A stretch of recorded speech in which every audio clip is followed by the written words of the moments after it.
So sometimes you are in a situation where what you are observing, and because of the way you've been practicing your observation of life and your living of life, sometimes you find something that you really don't like. Now, that's not wrong for you to do, because that was the whole point of you coming, so that you could have this important step one experience where you know what you don't want, which helps you to know what you do want. How else are you going to discern? It is the variety and contrast that helps you choose, you creative genius. That's what it is all about.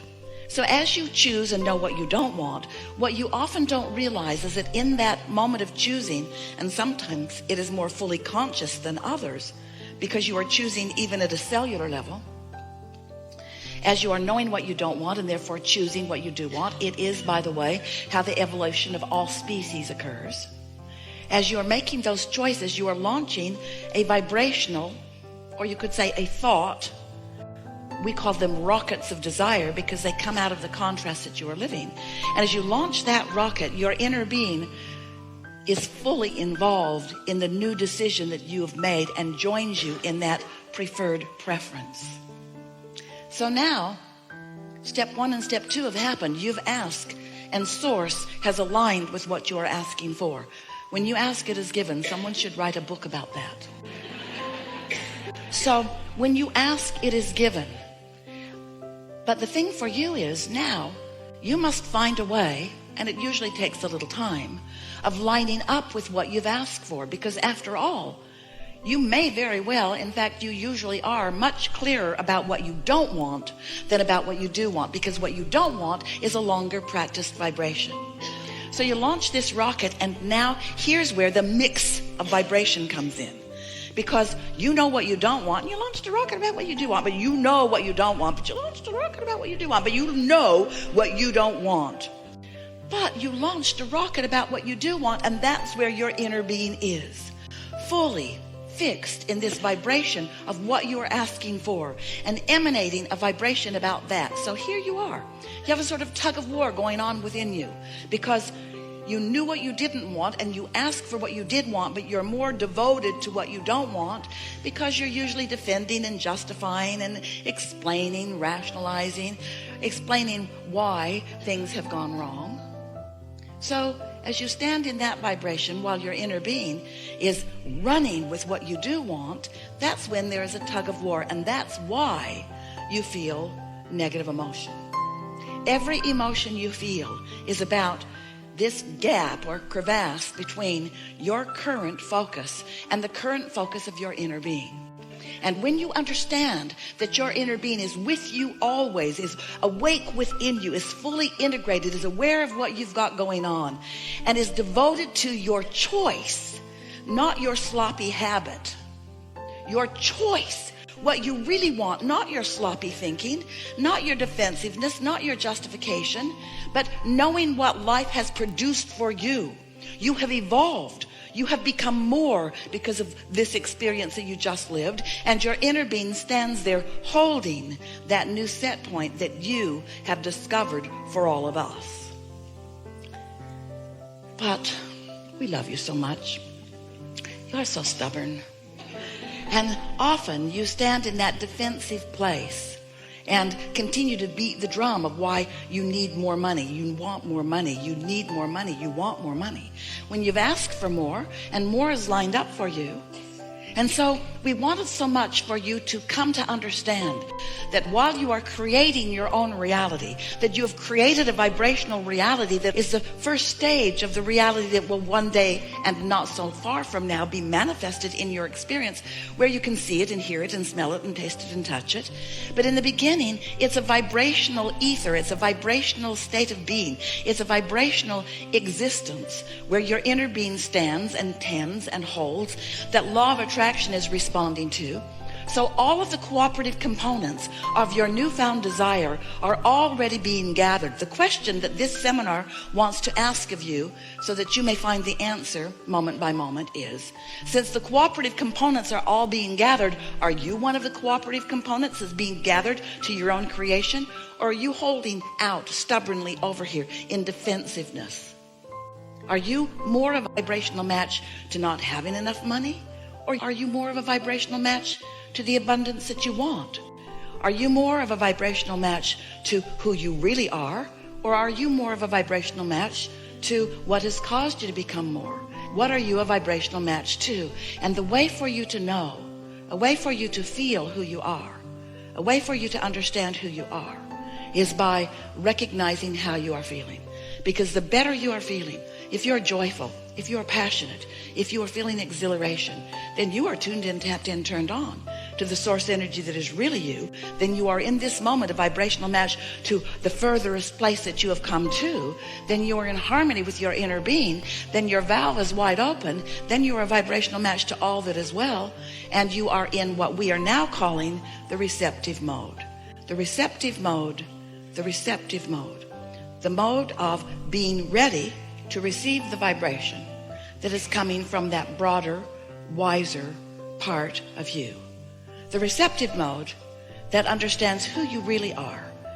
The receptive mode who is offering to you a steady, powerful vibration, but you've got to get on the wavelength of it. You must be a vibrational match to it, or you won't hear it. You cannot be a vibrational match to the absence of what you want and receive what you want. It just can't happen. You've got to be a vibrational match to what you want. And so we've been talking for a long time. At first we called this gathering the science of deliberate creation. You got a little heady about that though. You worried about your creating. You worried about your thoughts, since we explained to you that you get what you think about. And so you would think a thought or speak a word and then you'd try to suck it back. Before law of attraction took hold of it and brought you something you didn't want. But now we're explaining to you that it is really the art of allowing. It is the art of receiving. It is the art of practicing the vibration of what you want. But you can't always be in the place of being a vibrational match to what you want, because sometimes life is coming at you and you are observing because it is the step one part of your equation. How are you or any of us going to evolve if you don't have contrast from which to choose? And so step one is life shows itself to you. You know what you don't want. You know what you do want. And in that step one, you are launching these rockets of desire. Step two is your inner being stands firmly in alignment and in vibrational sameness as your desire. And law of attraction gathers all of those components in a vibrational state that you cannot see or hear or smell or taste or touch. But you can, if you're in the receptive mode, you can feel it. You can feel when you're lined up with what you want, and you can feel when you are not. And so step three is you getting into that alignment. And then step four is just getting really good at it. Step four is becoming a vibrational match to it, a steady vibrational match to it. Step four is being such a vibrational match that you are a master of it, that you really know readily when you are vibrationally out of whack and when you are vibrationally in sync with what you want. And then step five is our favorite step of all. That's where you are back in step one and it's all right with you. That's when you're having another new step one moment and you are understanding the value of it, because expansion comes from it. If it were not for the opportunity to experience new contrast, you or none of us would continue to expand. And so we wanted so much for you to accept the reality of this vibrational reality. And after all, why should you? It hasn't manifested, so you can't see it or hear it or smell it or taste it or touch it. You can't point it out to others. They can't confirm to you that it is there. You can feel it, but so often if you want confirmation from others and others aren't there and they can't see it. So we've been having Esther wave her arm around, showing you this vortex. Wrote a whole book about it too, in fact. 2 books about this vortex so that you would expect the realness of it. But until it starts becoming a reality that you can see, often you don't accept it as a reality. And that's the first thing that we want you to begin to understand. We want you to be able to accept that there is a vibrational beginning place, just like there is a fetus in the womb for several months before there is a baby in your arms.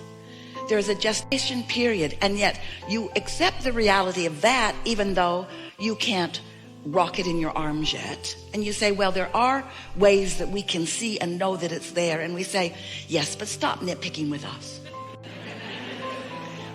Just go with the flawed analogy that there is a gestation period, and more and more and more and more and more, these vibrations turn to thoughts, and those thoughts turn to things.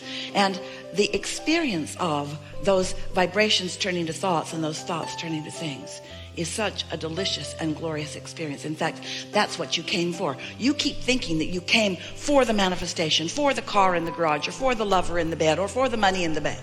In fact, sometimes you said to us, as we were really giving you a lot of information about this vortex, all right, you said to us vibrationally, we hear it all. How do I get the money out of the vortex and into the bank? When does it come out where I can enjoy it? And we say, you must become a decipherer, an interpreter, a receiver of the vibration, because it is through your perception of it that it becomes reality for you. This turning these thoughts to things is subtle in the beginning. If you're not tuned to it, you don't feel the satisfaction of its existence. And that's a key word that we're wanting you to follow us through in this day. The satisfaction of its existence, even though it's not a full-blown manifestation. That's the key for you. That's the key to living happily ever after. You have to accept that there is a reality that exists, and you must feel satisfaction in its existence before you can be in the receptive mode, where you can lead it, follow it, experience it, witness it all the way out into this full-fledged vibrational, but see it, hear it, smell it, taste it, touch it reality. So often your creation is unfolding, but because it is so important to you that you and others see it, that when you look for it and it isn't fully matured and you can't see it, then you doubt it. You see its absence rather than its presence. And so then you offer a vibration of contradiction about it, which holds you in a place where you're not in the receiving mode, and then your witnessing of its evolution ceases for the time of your doubt. You're following? So once you get the hang of this, once you understand that you are the creator of your own reality, and that you can be or do or have anything that you choose, and that as you are the creator, that you have created so many things. You have a vibrational reality, this vortex that we're talking about, that has so much content it would keep you busy for 20 or 30 lifetimes to experience the manifestation of it. It is magnificent what you and your lives have gathered for you. But now you got to tune to it. You've got to perceive it. You've got to receive it. You've got to be the translator of it.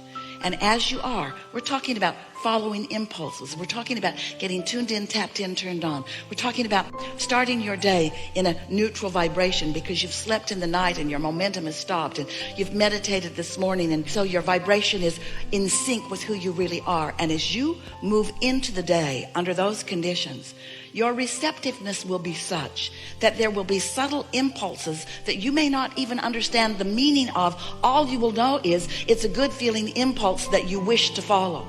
And as you do follow, as you wish to follow that good feeling impulse, then what happens is it leads to another and another and another and another, until there's a full manifestation. And oh, you are so beautiful and so happy as you recount those manifestations, as you talk about how you met and how you were over there and different things. It's really quite nice to see you in the awareness of how this manifestation came about.